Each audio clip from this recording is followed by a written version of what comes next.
Welcome to Chillin' 101. We hope this video helps.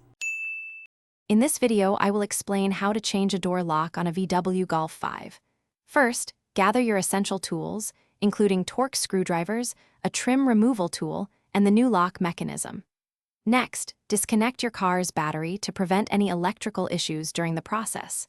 Finally, carefully remove the interior door panel to gain access to the lock assembly. This preparation ensures a smooth and safe replacement of your door lock. Now, let's remove the old lock. Begin by detaching the window regulator from the door frame. This creates crucial working space.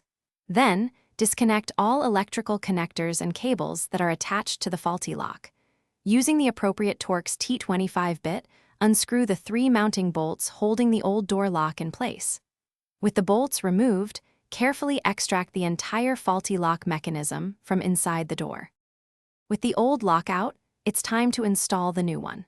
Carefully insert the new door lock mechanism into its designated position within the door. Secure it firmly using the 3 mounting bolts, ensuring they are tightened to the manufacturer's specifications.